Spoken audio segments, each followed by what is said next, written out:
All praises to Yahweh, Ba'asham Yahweh Shai, Ba'asham Makar The one unders to the apostles and the elders of Great Millstone, and Shalom to the elect to the nation of Israel.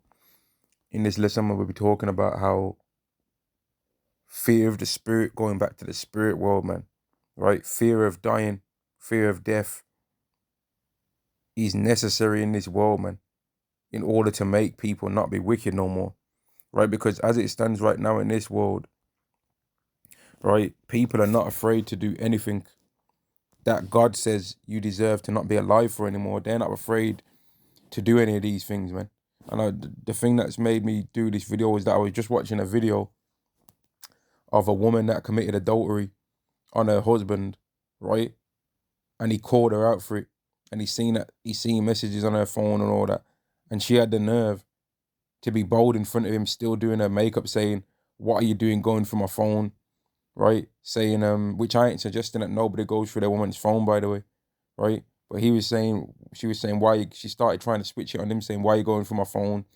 If you go through people's phones, you're going to find something that you don't want," which is true in a lot of cases, right? But the nerve of this woman, that she's committed adultery and she ain't got no fear and she's still got a smile on her face and she is acting like nothing's happened, and she understands that this society, right, this wicked world run by Esau is not going to allow her to have to pay for the crime that she committed.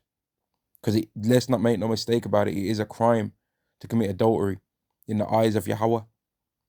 This is Matthew chapter 24 and verse 12. "And because iniquity shall abound, the love of many shall wax cold.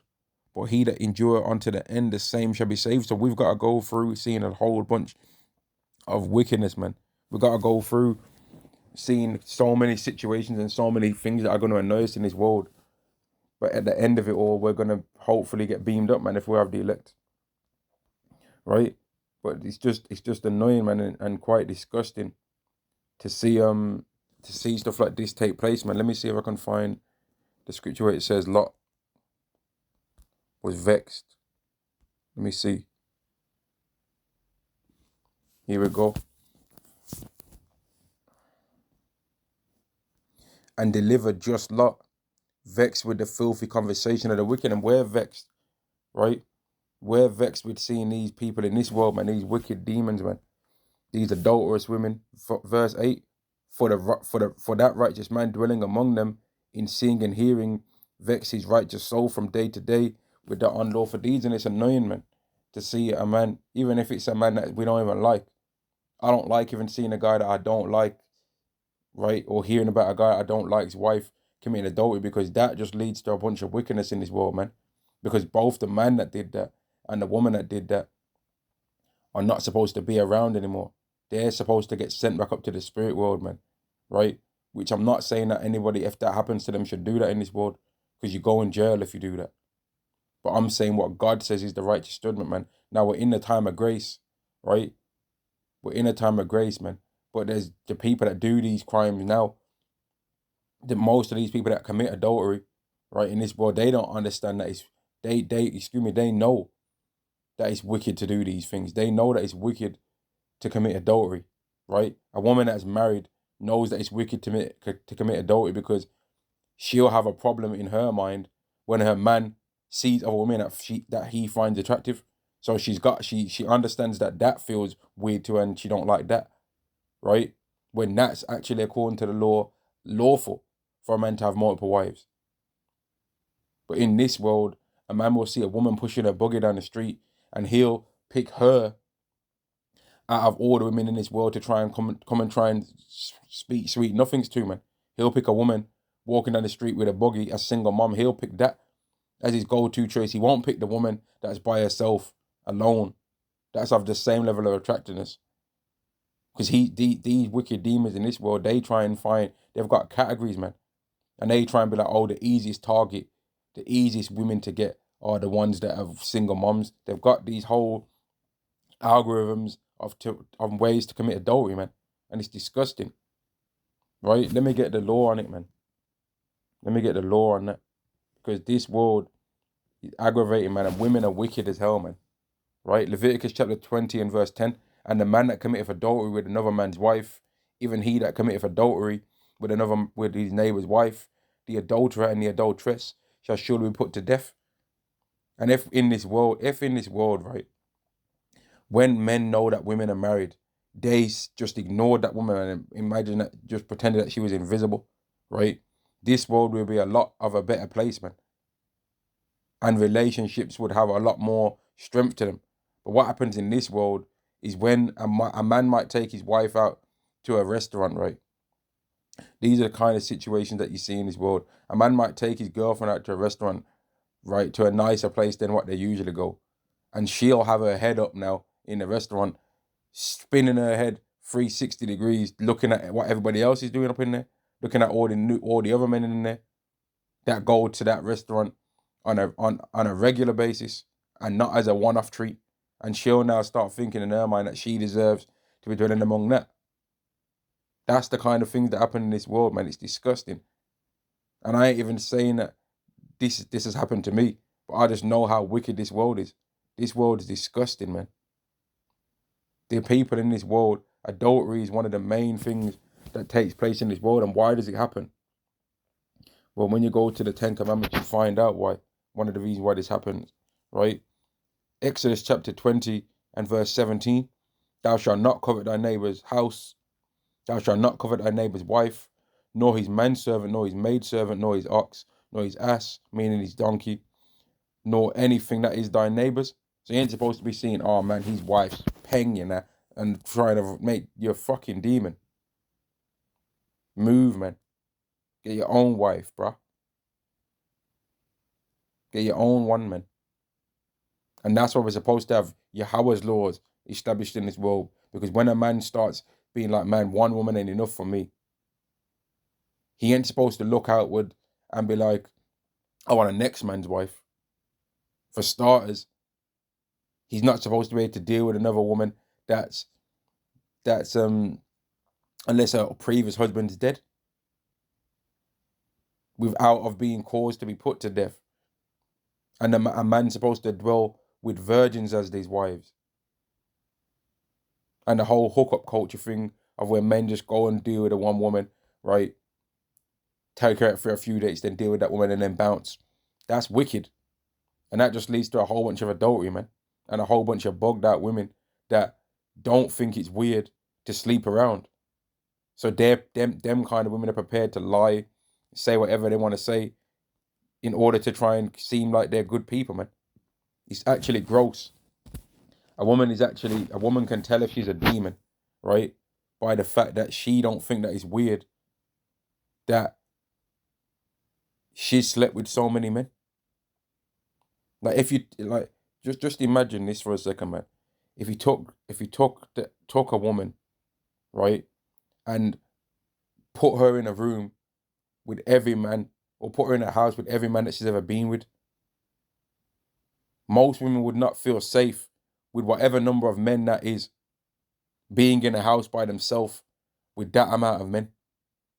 So therefore, it's gross if a woman knows that she's 20 years old, 30 years old, 40 years old, whatever age, man, and she knows that she can say that she's been with more than 10 men in her life, which that's a low number, because we already know that the numbers are way higher than that. And what causes for women to be on these numbers?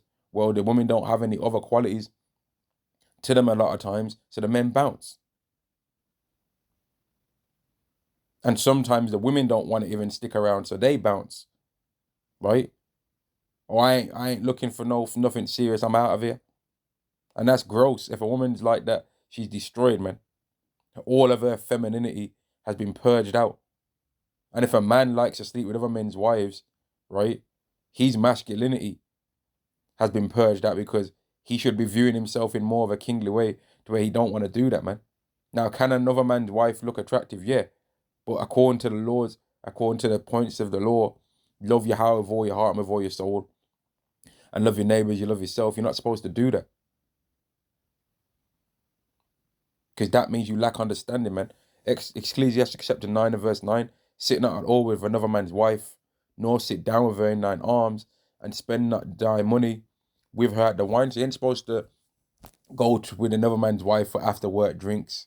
You ain't supposed to be buying another man's wife gifts. Oh, it's her birthday. Let me buy her a little. Nah, you ain't supposed to be doing that.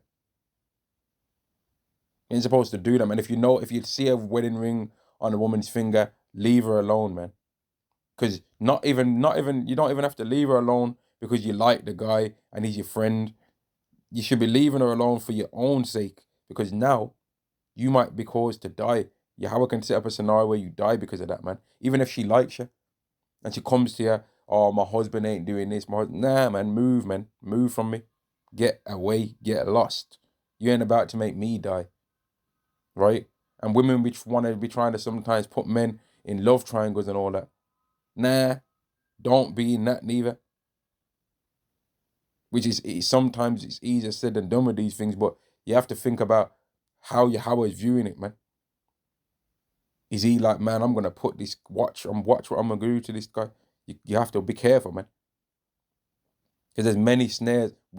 It's not hard for Yahweh to put a demon on one of these women, right? To send the evil spirit on one of these women, and then now she just got a lust for you that's so uncontrollable. But then you're looking at yourself and you're like, well, I ain't just recently started hitting the gym. So I know that I ain't changed my physical appearance. I ain't started wearing no new fragrances. So I know that I ain't got the pheromones going. I ain't got no more money. So I know that I'm not looking as more of a better financial choice for women. So why is this happening?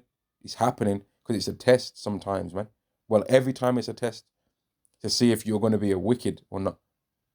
Ecclesiastes chapter 9 and verse 9 again. Sitting at all with another man's wife, nor sit down with her in thine arms, and spend not thy money with her at the wine, lest thine heart incline unto her, and so through thy desire thou fall into destruction. Exactly.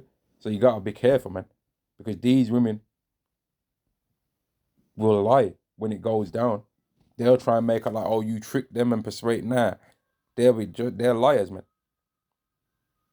Proverbs chapter 6 and verse 24. Keep thee from the evil woman, from the flattery of the tongue of a strange woman. Lust not after her beauty in thine heart, neither let her take thee with her eyelids. And that's what women do, man. They be looking at you in that certain way and all that, right? Their eyes are shiny, right? But they're a demon. And you ain't the first guy that they've committed adultery, won't be the first guy a lot of the times that they've committed adultery with their husband on, man. I remember hearing Apostle Tahar say that when he went to an old friend of his house one time, and he saw that the woman was looking at him a certain way, he just decided that he was not going to be friends with that man anymore, and never went back to the man's house anymore, and just didn't be friends with that man anymore, man. And that's a righteous mindset to have, because in this world, a man will pretend to be your friend so that he can be your wife's friend, right? That's what he's really about. That's the kind of stuff that takes place in this world, and that's because people are not scared to go back up to the spirit world through death by pain. So they do any wickedness, man. Verse 26, for by means of a whorish woman, a man is brought to a piece of bread, and the adulteress will hunt for the precious life. So sometimes women be looking for a man that they're like, man, oh, he seems a bit more of a goody two-shoes type guy. Oh, he's talking all this Bible, this and Bible that. I bet I could get him to go against that Bible. That's what some women have a lust for, man. They're like, man, what thing can I corrupt? What man type of man can I corrupt and get to show that his lust for me is greater than his love for the God that he talks about? Verse 27, can a man take fire in his bosom and his clothes be not burned? Can one go upon hot coals and his feet not be burned? So he that goeth into his neighbour's wife, who toucheth her, shall not be innocent. Exactly.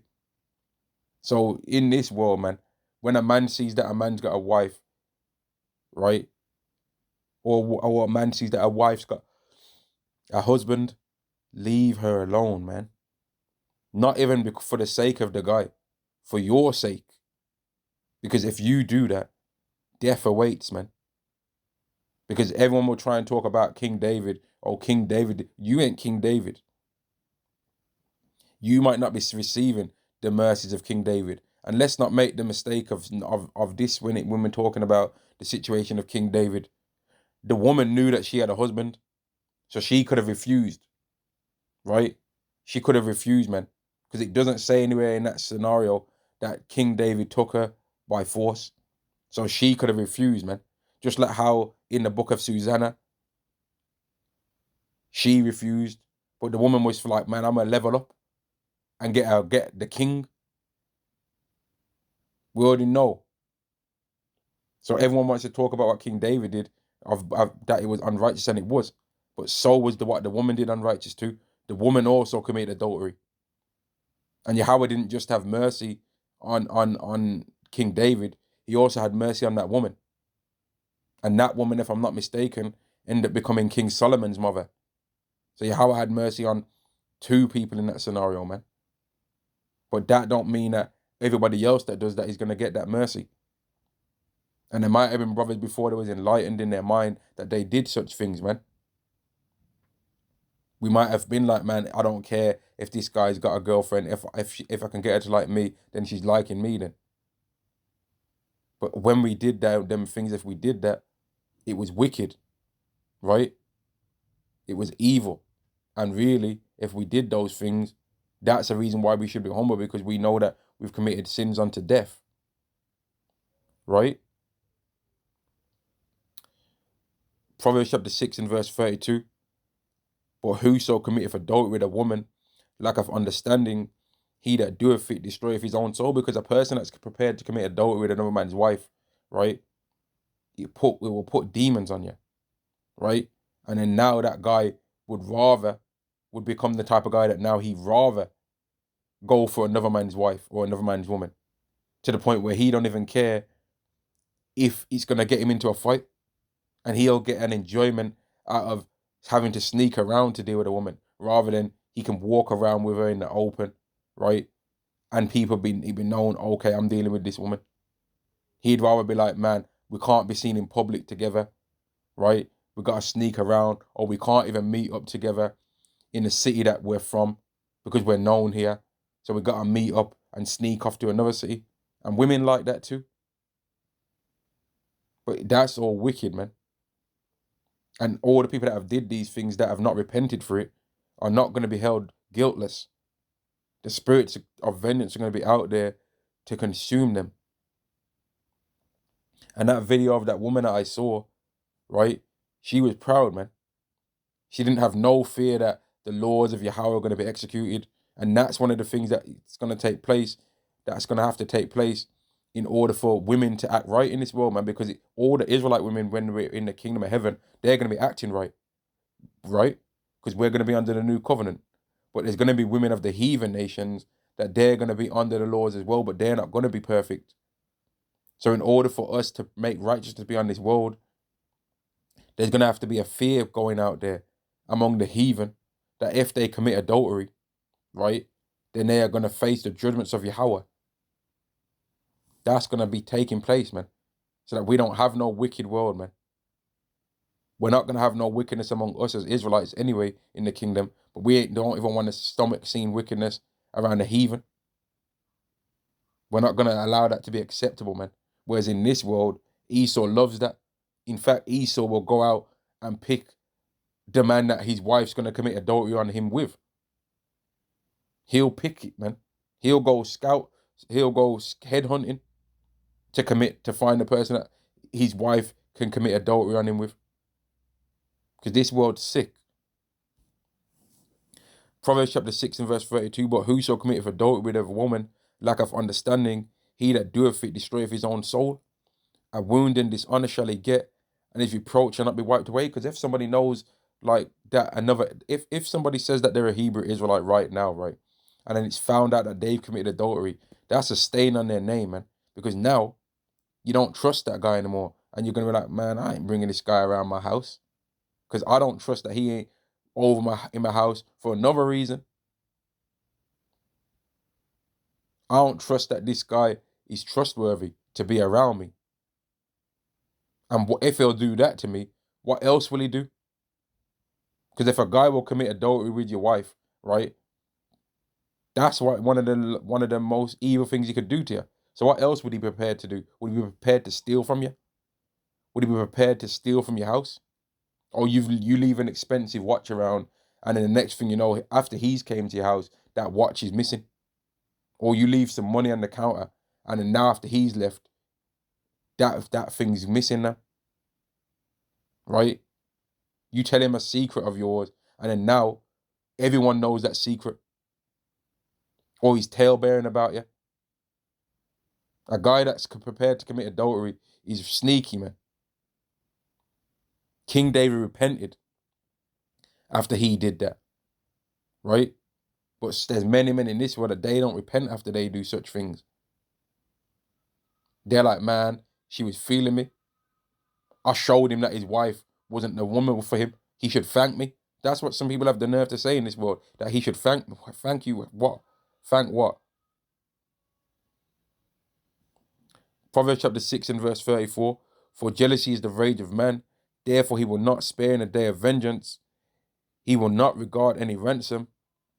Neither will he rest content, though thou give us many gifts. You can't try and bribe a guy after you've did that to him. And when all hell breaks loose in this world, man, let's take it there.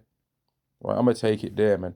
When all hell breaks loose in this world, there's a whole bunch of women that have committed adultery on their men, and that man has not recovered financially or any other way since that adultery took place on him, man. Right? He ain't got another woman since, because he might be just like, man, I don't trust no women. He might have not recovered financially because he got kicked out of the house because she became accustomed to living in that four-bed house in the suburbs that he paid for. And that while he was at work, she was talking about he never had time for me. So she committed adultery with her personal trainer that he paid for. And then when she got caught doing it, she's talking about well, you was never around. Yeah, he wasn't around because he was at work making money so that you could live in that house. There's many men that go through these kind of things, man. There's even brothers that are Hebrew Israelites right now that some of their wives have committed adultery on them and tried to come with that, oh, but you was too busy. It might have came with that, oh, but you was too busy in the scriptures. BS, man. And I ain't saying that this happened to me, man, but I've got a mind that can see the wickedness that happens in this world and speak about it, man. You're not supposed to only speak about scenarios that are personal to you. You're supposed to purge and curse. Well, not purge out, but you're supposed to curse out with your mouth and purge out with your mouth all the wickedness that takes place in this world, man. You're supposed to sigh and cry for all the abominations that are done in the midst thereof, man. This is 2 Ezra chapter 15 and verse 14. Woe to the world and them that dwell therein, for the sword and the destruction draweth nigh. And one people shall stand up to fight against another, and swords in their hands. For there shall be sedition among men and invading one another. They shall not regard their kings nor princes, and the course of their action shall stand in their power. So when it goes down, a lot of you men that have committed adultery with other men's wives, and a lot of you women that have committed adultery on your husband, them people that you did that evil to, they have not forgot those things. And those people are going to come looking for you in them days, man, for vengeance and for revenge. And certain men that was committing adultery with other men's wives, they're not going to be brought into a group of men that might be like, man, we need to build up ourselves a little team around here so that we can protect ourselves. The guy that committed adultery, he's not going to be allowed in that team because he's not going to be considered trustworthy, man. There's a whole bunch of unknown cases right now where men are raising children, right, that are not theirs. And then the woman's got the nerve to say, oh, what do you mean he ain't your child? He looks just like you, knowing full well that he looks exactly like the man that she committed adultery with. And then when the guy the child gets older, then the woman starts getting brave now because she's squeezed the guy out financially for every penny that he had to raise the child from being a fetus into a functional adult. So now she gets bravery and now she gets a conscience and she's talking about, I did it. It was me. I did do it. Like adultery is a crime that makes men angry, man. Even when we hear about it happening to other people, it's a thing that a man is very heavily bothered by. Because what is a man's glory according to what the scriptures say? A woman. So if you are coveting another man's wife, trying to take another man's woman away, you're trying to take away his glory, man. Just like how these heathen nations tried to purge the Israelites and tried to destroy us as a nation, they tried to take Yahweh's glory away. Because Yahweh glories in Yahweh Shai, and Yahweh glories in the elect of the nation of Israel. That's in John 17. So they tried to think, well, we destroyed the Israelites, and that means that Yahweh ain't got no glory. And that's why Yahweh is going to rebuke them and boost us up in their sight so that they can see that Yahweh loves his woman, the Israelites. Verse 17, a man shall desire to go into a city and shall not be able, for because of their pride the city shall be troubled, the houses shall be destroyed, and men shall be afraid. A man shall have no pity upon his neighbor, but shall destroy their houses with the sword, and spoil their goods because of the lack of bread, and for great tribulation. And there's going to be a whole bunch of other reasons in there why men are going to destroy their neighbor's house with the sword as well. Adultery being one of them. People are going to have rage on them, man, when it goes down. People are not going to spare in that day. And a lot of you adulterous women, this gets said a lot. And I'm going to add to it. A lot of you adulterous women ain't going to be picking the people that you have to deal with in that time, right? They're going to pick you. They're going to pick you, man. And you ain't going to be able to say, oh, nah, I don't fancy her. They ain't going to care. These grimy men that are going to be set up to humble you wicked women out there. These evil men that are going to be used to correct you evil women and to punish evil women, man. It's not going to be godly men. The godly men ain't going to be nowhere near the vicinity of wicked adulterous women. They're going to be removed far from that. But they ain't going to be saving none of you women, man. Because they're going to be too worried about staying in a mind of faith and staying in the spirit to be even worried about anything that you wicked women are going to be doing in that time, man. People ain't got no fear in this world, man. People ain't got a fear to do things that they know they should be dying for, man. And that's why people commit adultery, they don't care, right? That's why people are alphabet community and they don't care, right? People bear false witness on heavy, heinous crimes that they know full well that they think that if somebody did the crimes that they're accusing them of, that they think that that person should not be alive, but they don't mind accusing somebody of something like that. They don't mind accusing people of being pedophiles, right? They don't care of accusing people of being edophiles. I have to say it that way. They don't care about accusing people of being that. And then when it's proven that the person is not that, they're like, well, I thought he was, so that's why I said it. They don't really come with a meek spirit and apologize. All these people that say stuff against our apostles, our teachers, man, right? And even our elders, they don't apologize when they've said these things. They don't apologize because this world is not humble, man. Because people don't have a fear that's necessary, man. The leaders of this world are wicked, and they'd rather people be wicked, because then people ain't going to be looking at them. Whereas if all the people living in a society were righteous, this society couldn't stand. Sirach chapter 10 and verse 1. A wise judge will instruct his people, and the government of a prudent man is well ordered, but this government of this world is not well ordered. So women can get away with committing adultery. That leads to men not trusting other men. That leads to men losing their zeal for building up things in this society. If every man knew in this world, right, that when they get to it, that if they get to us, reach a certain wealth, right, to where they can have multiple wives, and that no man's gonna try and take their wives away from them, right? Because the thought of that disgusts them. People would deal with each other a lot better in this world. The men would deal with each other a lot better in this world, man. Men would be more honorable to each other. But in this world, a man will not invite another man into his house, right, and be brotherly with him, because he's scared and has a fear that that man is going to commit adultery or try and commit adultery, or to start eyeing up his wife. And that fear is justified in a lot of times, because that could be true, right? That could be true, man. Or he have a fear that his woman is going to be like trying to lust after and look after other men. But if we're living in a society where that's not taking place, then people in their neighborhoods would be a lot more brotherly towards each other, a lot more neighborly. But you can't trust nobody in this world because of things like this, man. Because people are evil. And not even with just that. That's one thing. People are thieves. People bear false witness. People covet. People tale bear. Right? People do all manner of evil. And that's why a Hebrew Israelite is more trustworthy to be around than a person that's just in this world, man, that doesn't have no moral code, that says that they don't believe in the Bible and they don't have no laws that they live by. Verse 2, as the judge of the people is himself, so are his officers, and what manner of man the ruler of the city is, such are they that dwell therein. So the rule of this world is clearly wicked, because all the people in there are demons and evil. They're bugged out.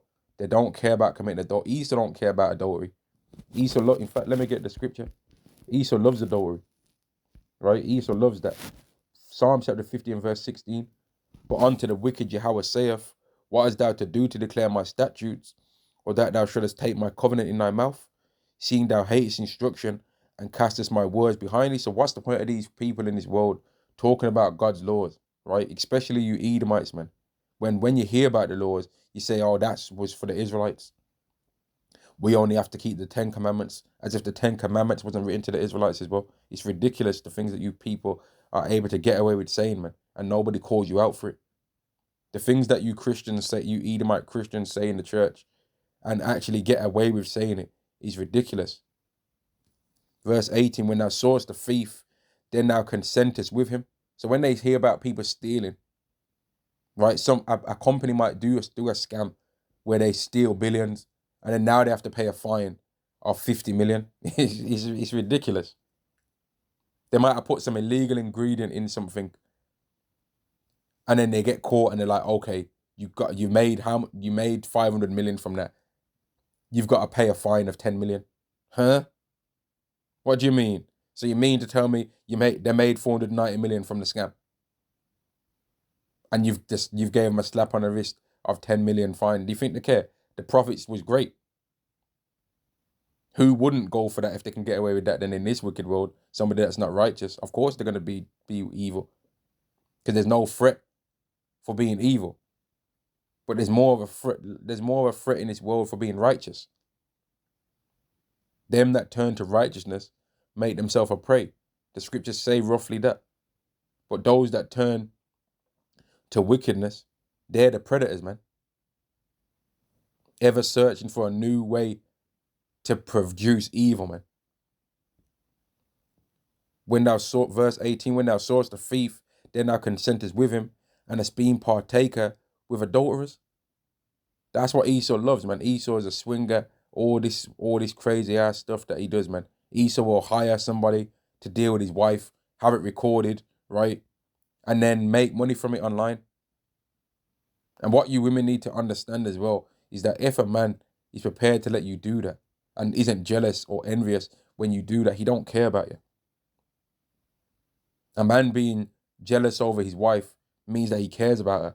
But if he don't care, if he's not worried about you doing certain things, he don't care about you. You don't really mean nothing to him. And he really knows that you're a harlot anyway, and he don't think you're anything precious.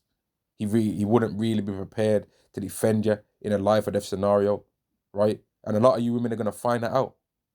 And a lot of you women already did find it out when the lockdown came, and you women thought that, oh, you've got 5 men in your phone. You got a man for this, a man for that, a man for this, and a man for that, right? You realize that none of those men really gave a damn about you, because they ain't prepared. They wasn't prepared to go against that thing that they thought was happening in the world in order to protect you. They wasn't prepared to do that. Verse 19, thou givest thy mouth to evil, and thy tongue frameth deceit. Thou sittest and speakest against thy brother. Thou slanderest thine own mother's son. So here it is, these Edomites have got the nerve to say all these things about us. But in the society that they're ruling right now, adultery is flourishing. Abomination is alive here, right?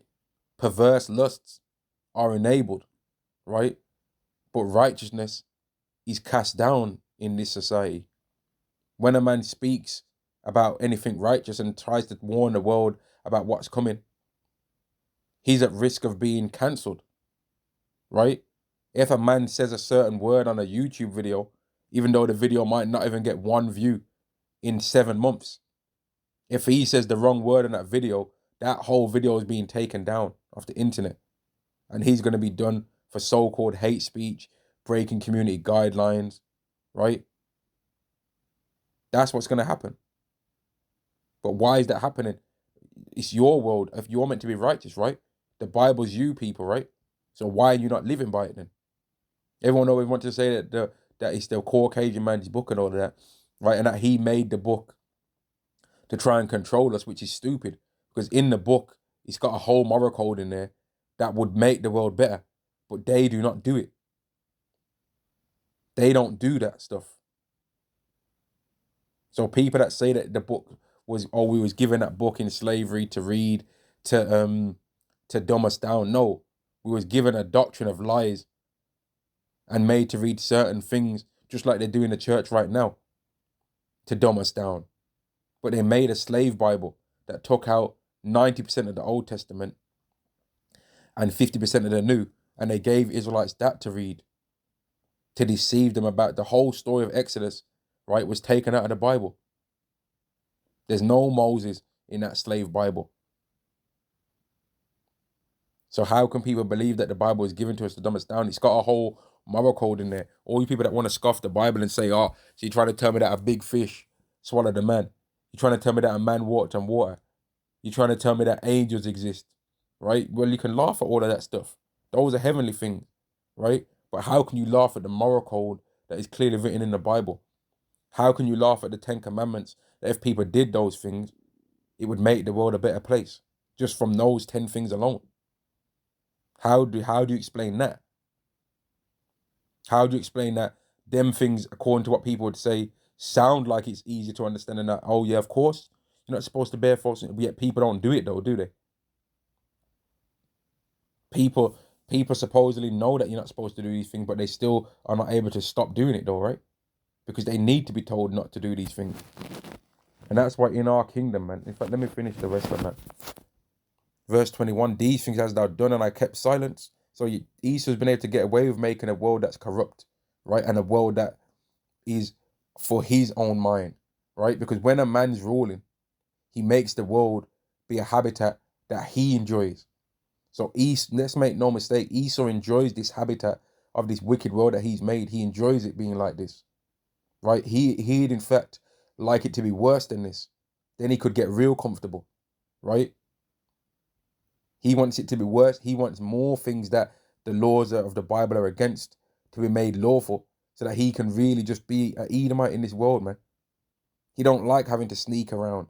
He wants to be able to be openly an Edomite, right?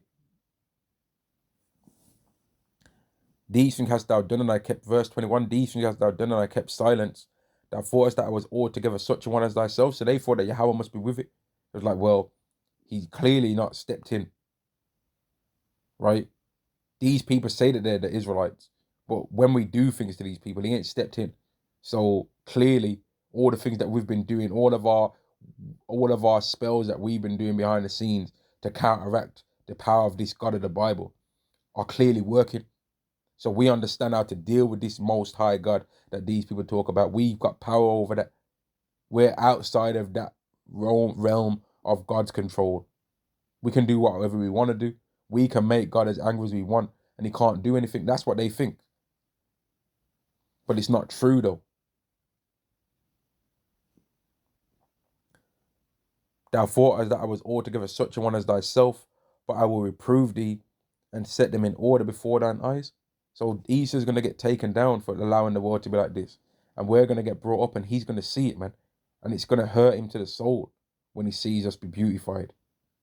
It's going to hurt him to the soul when he sees that the last enemy that we had as Israelites, death, is going to be destroyed for us, because he is a man of death.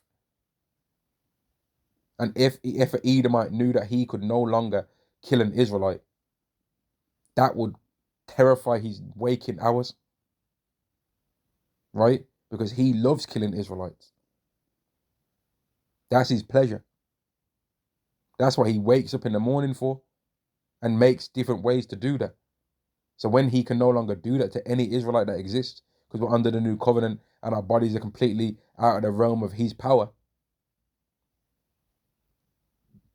he's not going to be able to handle that. But he's going to have to stomach it, man.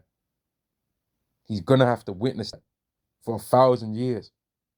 And then, good riddance. And I'm going to end the video there, man. This world, right, is wicked, man. And people do not have a fear to commit adultery. People do not have a fear to sin against Yahweh, man. They don't have no fear or no honor about themselves in any kind of way. All praises to Yahweh, Ba'asham Yahweh Shai, Ba'asham Rakah Kwadash. Double honors to the apostles and the elders of Great Millstone. And Shalom to the elect of the nation of Israel. Shalom.